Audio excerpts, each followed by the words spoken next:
This is Copyway berthed at Shelter Bay Marina on the Atlantic side of the Panama Canal, and that's Mark Crader, the owner of Copyway, with myself. We went out to see where the Chagres River empties into the Atlantic, and then we took a trip up the river to an Embera Indian village, and we had a little show, and here it goes.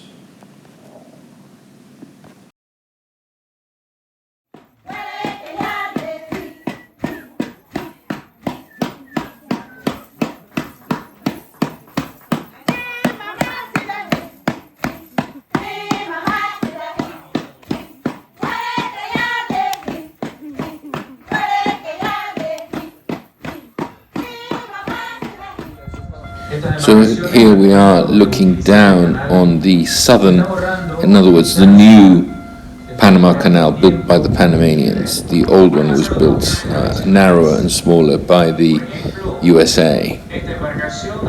Ships take 8 to 10 hours to transit from Atlantic to Pacific and vice versa. It was interesting to see how they do it and how the ships are.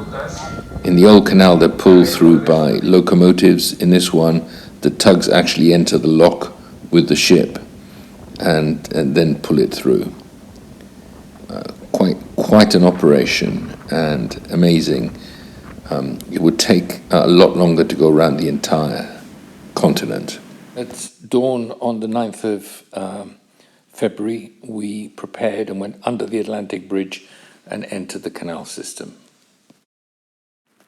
We were slotted in behind this car carrier and ahead of a large tanker that was coming through. It's filling up.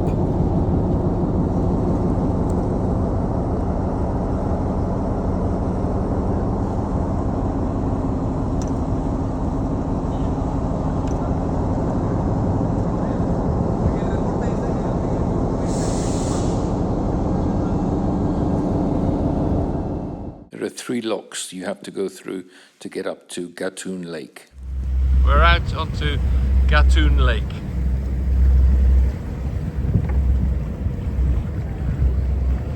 That's the catamaran we were nested with, and that's the ship that was in front of us in the dock.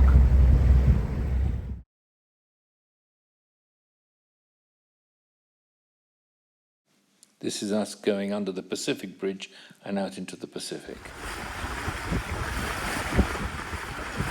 Now the world all stars.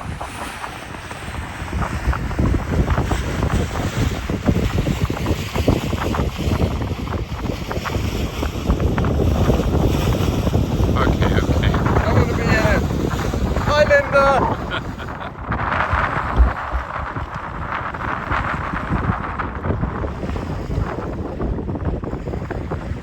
This is the anchorage of San Cristobal in Las Perlas.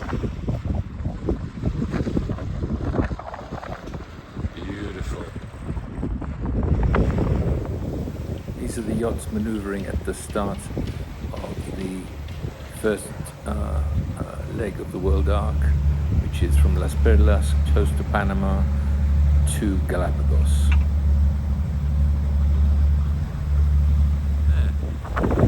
You see?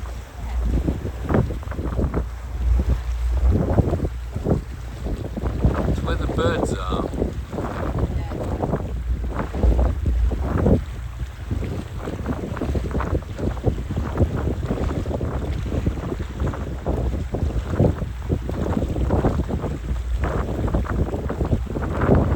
There were so many fish, mainly tuna and marlin, and here's some examples of what other boat crews caught. We didn't fish.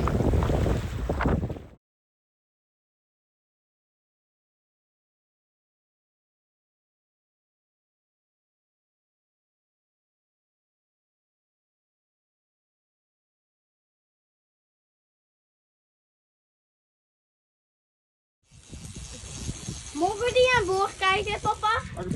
Ja, daar ben ik aan het doen. Papa, gaan we die aan boord kijken? Als wij die aan boord krijgen, ja, dan If you weren't fast, something bigger and more powerful would eat your tuna.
As soon as we dropped anchor at San Cristobal in the Galapagos, the sea lions came to play alongside the boat.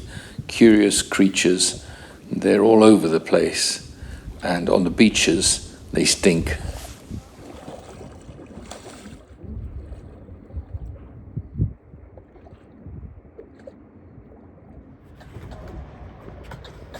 No, don't go in the water. He's in the strand.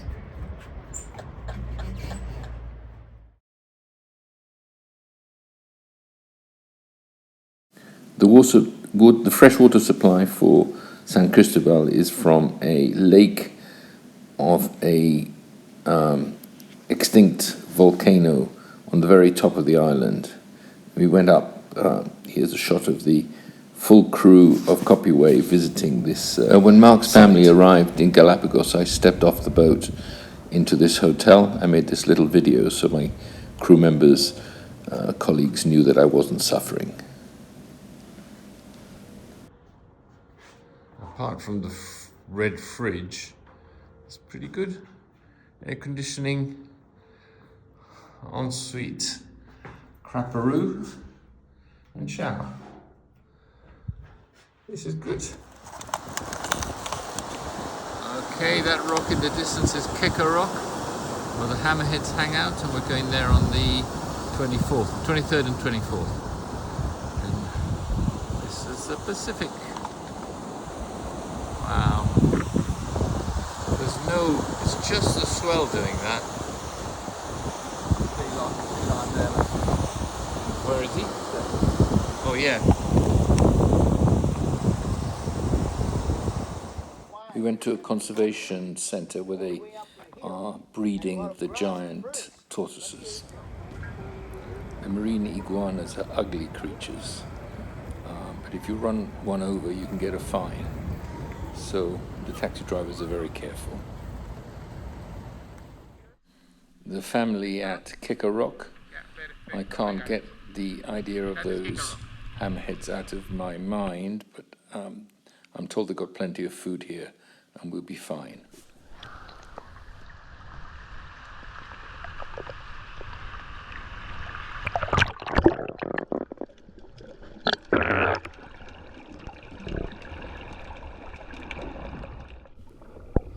So this is a huge bait ball, and I hope nothing big is coming in the opposite direction with its mouth wide open.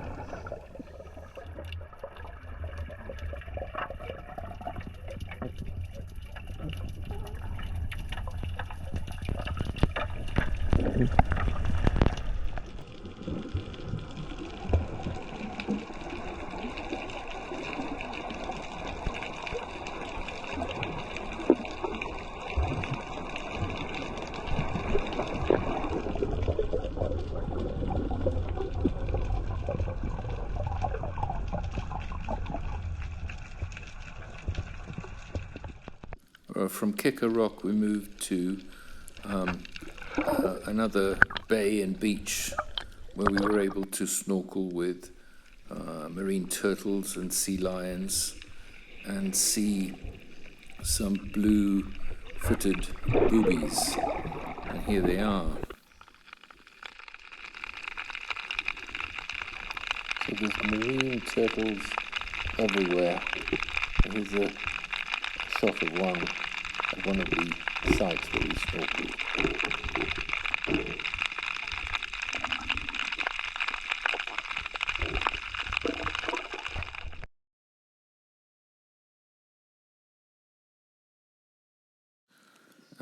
The World Ark organised a sort of cocktail party dinner ashore, but it was on the water's edge, and this sea lion came in and plonked itself beside me.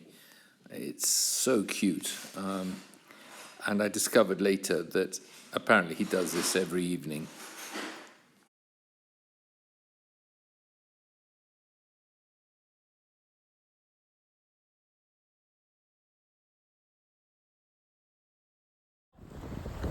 So this is the boats manoeuvring at the start of the lake between Galapagos and French Polynesia, the island of Hiva-Oa.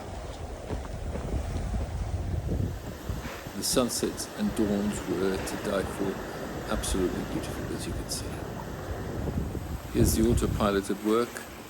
But sadly, 500 miles from our destination, it packed up. So then we had a hand steer, 2 hours on, 6 off, no matter what time of day it was. After 21 days at sea and 3,200 miles under the keel, Hiva-Oa appeared on the horizon. And here we are at anchor. Not a very comfortable anchorage. You can see the boat is pitching, but we had engine problems and we couldn't get in close to the harbour. Hiva-Oa is a beautiful island, mountainous, with valleys, green. Obviously, it rains a lot at times, but sunny, warm. And then I spent the last day on the boat and got off and stayed at the Hanakey Lodge Hotel until my plane, until I could catch a plane for Tahiti. And that's a shot of Nukuhiva from the air, which I pass on to the skipper so he knows what to expect.